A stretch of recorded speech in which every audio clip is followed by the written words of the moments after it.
there was the same YouTube user that he could make the Quran better by removing this part here that I've underlined here. And it says, and for those who have not menstruated. So also for those who have not menstruated. So why would Allah subhanahu wa ta'ala mention this? Because the YouTube user was suggesting that by saying this, it refers to girls who have not reached the age of puberty, because they're the ones that have not menstruated yet.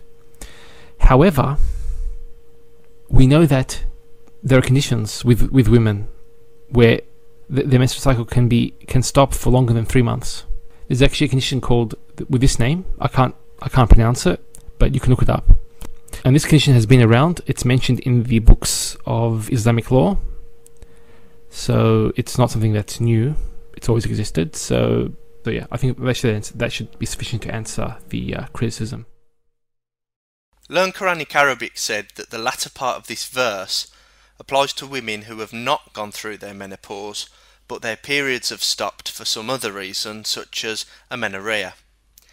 Amenorrhea can be caused by a number of things, including ischemia disorders, which is a lack of blood flow to certain areas of the body, Perrault syndrome, gonadotropin-resistant ovary syndrome, autoimmune premature ovarian failure, starvation, excessive exercise, depression, psychological stress, Crohn's disease, cystic fibrosis, sickle cell disease, renal disease, thyroid disease, diabetes, slow-growing tumours.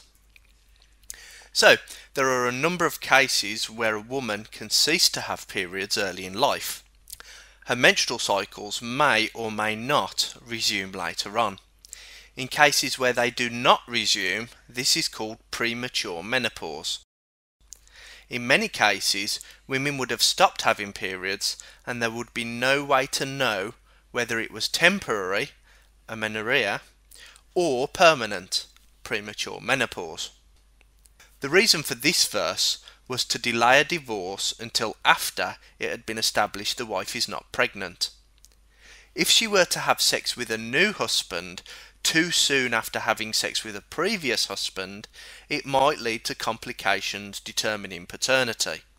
So, either 3 months or 3 menstrual cycles were determined to be safe. So let's say we have the following groups. A. Those who despair of menses. B. Those who have no menses. And C. Those who have regular menses. And the following scenarios. 1. Someone having regular periods. 2. An elderly woman who has gone through menopause. 3. A middle-aged woman who is experiencing amenorrhea that will eventually result in premature menopause. 4. A middle-aged woman who is experiencing amenorrhea who will recover in the future and resume menstrual cycles. And 5. A young girl who has not yet had a period. The first case is simple. She waits for 3 menstrual cycles. The elderly lady comes under the category those who despair of menses. She must wait 3 months. The first amenorrhea sufferer comes under the same category because her periods have stopped and she has no idea if they will resume. She must wait 3 months. The second amenorrhea sufferer comes under the same category because her periods have stopped and she also has no idea if they will resume. She must wait 3 months. Which leaves the case of the young child. She has not had a period yet, but is having sex with her husband. It is possible that her husband had sex with her at exactly the right time to cause pregnancy, the very first time she ovulated. In her case, she cannot go into the despairs of menses group because nobody could know when her first period was due, because humans cannot see the future. She therefore must go into the group those who have none. The first statement covers all women whose periods have stopped, simply by the fact that it would not have been possible to know if the woman's periods would resume after amenorrhea or if it would develop into a permanent menopause. How does someone from the 7th century diagnose an autoimmune failure attacking a woman's eggs, and whether it is permanent or temporary? Both amenorrhea sufferers will have to be treated the same, because the recovery event is in the future and cannot possibly be known with certainty because humans cannot see the future. So, the hypothesis is that one of the following two statements is true. A. The Quran permits sex with girls who have not started their periods. Or B. The Quran could be made more clear on the matter, and thus is imperfect. To evaluate this hypothesis, I will examine multiple tafsirs and see what they say. These people are scholars of Islam and thus well informed. They will also be very familiar with classical Arabic. If any of them say that this verse refers to premenstrual girls, then the hypothesis stands. If none of them say anything about premenstrual girls, then the hypothesis is falsified. First, Ibn Kathir.